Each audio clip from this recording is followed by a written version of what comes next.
નમસ્કાર ધોરણ 8ના વહાલા વિદ્યાર્થી મિત્રો, આજે આપણે આ વિડીયો લેક્ચરની અંદર તમારું અલંકાર પબ્લિકેશનની જે સ્વાધ્યાય પોથી આવે છે, આ સ્વાધ્યાય પોથીમાં સામાજિક વિજ્ઞાન વિષયની સ્વાધ્યાય પોથીનો પાઠ નંબર 2 છે, ભારતમાં બ્રિટિશ શાસન 1757થી 1857, એમનું સંપૂર્ણ સોલ્યુશન આ વિડીયો લેક્ચરમાં જોવાના છીએ.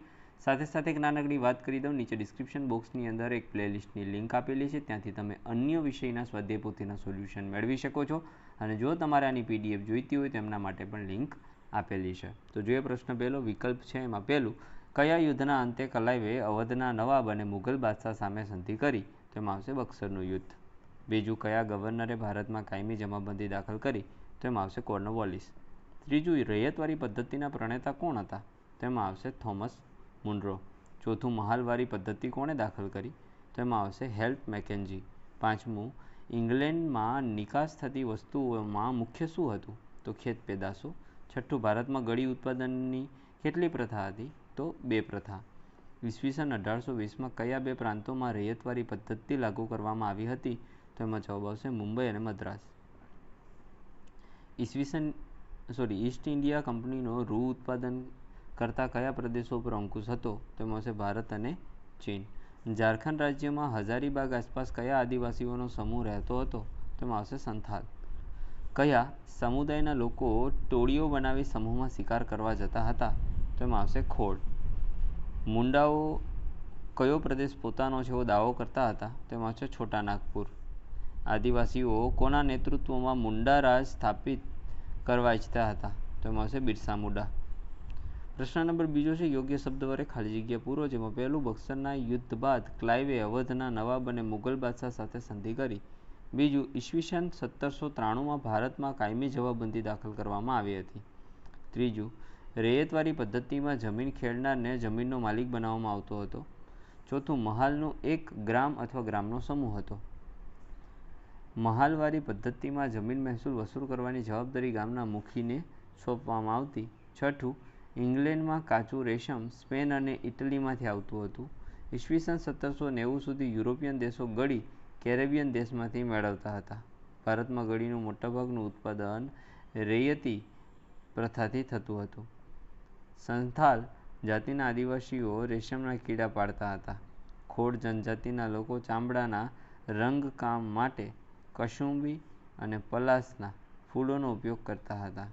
ત્યાર પછી પ્રશ્ન 3 છે, જેમની અંદર ખરા અને ખોટા કરવાના છે. જેમાં પહેલું, અંગ્રેજોએ બંગાળ, બિહાર અને ઓડિશાની દીવાની સત્તા મેળવી હતી. તો સાચું. કાયમી જમાબંધીમાં જમીનદારે જમીન મહેસૂલનો ચોથો ભાગ સરકારને જમા કરાવવો પડતો હતો. તો ખોટું. કાયમી જમાબંધીથી બંગાળ ખૂબ પૈસાદાર બન્યું હતું. તો ખોટું. મહાલવારી પદ્ધતિમાં સમગ્ર ભારતની જમીનના સમૂહનો સમાવેશ થતો હતો. તો સાચું. બ્રિટિશ કંપનીએ ભારતમાં ખેતીનું પોતાની મરજી મુજબ વ્યાપારીકરણ કર્યું ન હતું. તો ખોટું. ગળીએ રંગકામમાં વપરાતું દ્રવ્ય. તો સાચું. સાતમું છે, નીજ પ્રથામાં ખેડૂતો બાંધ્યા ભાવે કારખાનેદારને માલ વેચતા હતા. ખોટું. ઈસ્ટ ઇન્ડિયા કંપની દ્વારા ખેડૂતોને કપાસનો યોગ્ય ભાવ અપાતો હતો. ખોટું.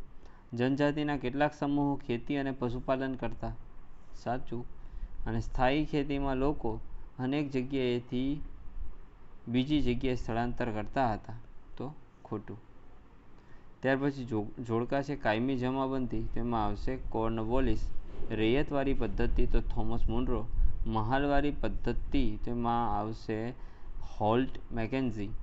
નીજ પ્રથા તો એની અંદર આવશે ગળી ઉત્પાદન. અને સ્થાયી ખેતી તો એમની અંદર આવશે મુંડા, ગોણ અને સંથાલ.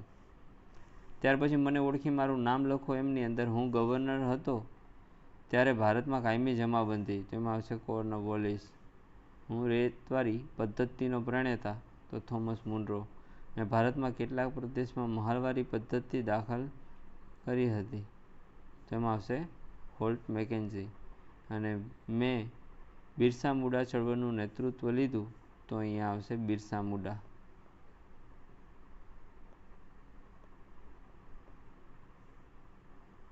પ્રશ્ન નંબર છે 6, 1-2 વાક્યમાં ઉત્તર. એમાં પહેલું, મીર જાફરને હટાવીને અંગ્રેજોએ કોને બંગાળનો નવાબ બનાવ્યો? તો મીર જાફરને હટાવીને અંગ્રેજોએ મીર કાસિમને બંગાળનો નવાબ બનાવ્યો. કયા યુદ્ધના વિજયથી અંગ્રેજોએ બંગાળમાં મહેસૂલ ઉઘરાવવાની સત્તા મળી. તો બક્સરના યુદ્ધના વિજયથી અંગ્રેજોને બંગાળમાં મહેસૂલ ઉઘરાવવાની સત્તા મળી. ભારતમાં કયા ગવર્નરના સમયમાં કાયમી જમાબંધી દાખલ કરવામાં આવી હતી? તો ભારતમાં ગવર્નર જનરલ કોર્નવોલિસના સમયમાં. ત્યાર પછી ચોથું, કાયમી જમાબંધીમાં જમીનદારે જમીન મહેસૂલનો કેટલો ભાગ સરકારને આપવો પડતો? તો કાયમી જમાબંધીમાં જમીનદારે જમીન મહેસૂલના 9 ભાગ સરકારને આપવા પડતા હતા. રૈયતવારી પદ્ધતિના પ્રણેતા મદ્રાસના ગવર્નર થોમસ મુનરો અને મહાલવારી પદ્ધતિનો અમલ કયા કયા પ્રદેશમાં જોવા મળે? તો એમાં આવશે ઉત્તર પશ્ચિમ પ્રાંત અને મધ્ય ભારતના કેટલાક પ્રદેશોમાં.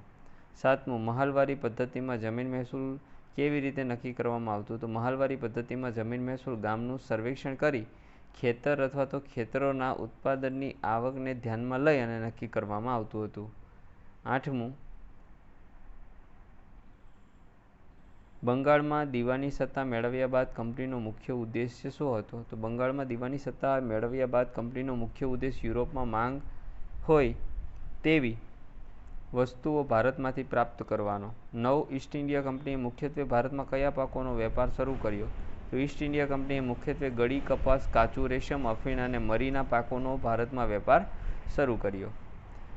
10મું છે, 18મી સદીના સમયગાળા દરમિયાન ઇંગ્લેન્ડમાં કાચું રેશમ ક્યાંથી આવતું હતું? તો 18મી સદીના સમયગાળામાં ઇંગ્લેન્ડથી કાચું રેશમ સ્પેન, ઇટાલીમાંથી આવતું હતું. ભારતમાં ગળી ઉત્પાદનની કેટલી પ્રથા હતી? તો નીજ અને રૈયતી એવી 2 પ્રથા. ત્યાર પછી 12મો પ્રશ્ન છે, નીજ પ્રથામાં ખેડૂતો ગળીનું ઉત્પાદન કેવી રીતે કરતા હતા? તો નીજ પ્રથામાં ખેડૂતો પોતાના જ હળ, બળદ તથા ઓજારોનો ઉપયોગ કરી ખેતી કરતા હતા. 13મું, ગળી ઉત્પાદનની કઈ પ્રથા કારખાનેદારને વધુ લાભ થતો હતો? તો રૈયતવારી જે પદ્ધતિ છે એનાથી લાભ થતો. બ્રિટિશ શાસન દરમિયાન ભારતમાં અન્ય વેપારી પાકો કયા હતા? તો બ્રિટિશ શાસન દરમિયાન ભારતમાં એક તો શેરડી, ચા, અફીણ અને ગરમ મસાલા અન્ય વેપારી પાકો હતા.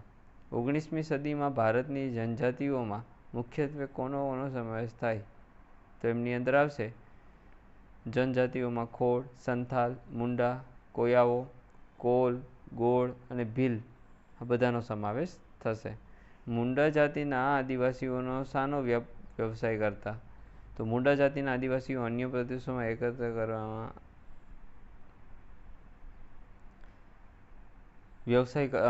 એકત્ર કરવાનો વન્ય પેદાશો એકત્ર કરવાનો વ્યવસાય કરતા હતા. ભારતમાં કઈ જનજાતિના લોકો પશુપાલન સાથે જોડાયેલા હતા? તો ભારતમાં પંજાબમાં વનગુજ્જર, આંધ્રપ્રદેશમાં લંબાડિયા, કુલુનો, ગદ્દી અને કાશ્મીરનો બક્કરવાલ સમુદાય પશુઓ સાથે સંકળાયેલા હતા. 18મો, ખોડ જનજાતિના લોકો શાનો વ્યવસાય કરતા હતા? તો ખોડ જનજાતિના લોકો કપડાં વણવાનો, ચામડા કમાવાનો અને તેને રંગવાનો વ્યવસાય કરતા હતા. 19મું છે, આદિવાસી સમૂહો કેટલા પ્રકારની ખેતી કરતા? તો 2 પ્રકારની, એક સ્થાનાંતરીય અને એક સ્થાયી. ઉલગુલાન ચળવળનો પ્રભાવ કયા વિસ્તારમાં જોવા મળ્યો હતો? છોટા નાગપુરમાં લગભગ 400 માઇલના વિસ્તારમાં જોવા મળ્યો. બિરસા મુંડાનો જન્મ ક્યારે અને ક્યાં થયો? તો બિરસા મુંડાનો જન્મ 15મી નવેમ્બર 1875માં થયો હતો અને પિતાનું નામ સુગના અને માતાનું નામ કરમી મુંડાઈ હતું. 7મું છે, યોગ્ય ઉદાહરણ આપવાના છે. તો મિત્રો અહીંથી ધીમે ધીમે આપણે સ્ક્રોલ કરતા જઈએ છીએ, જે તમારે જોતું જવાનું છે. બધા જ આન્સરો લખેલા છે. વિડીયો લેક્ચર પસંદ પડે તો લાઈક કરી દેજો, સાથે સાથે તમારા મિત્રોથી શેર કરી દેજો અને આપણી ચેનલને સબસ્ક્રાઈબ કરી દેજો.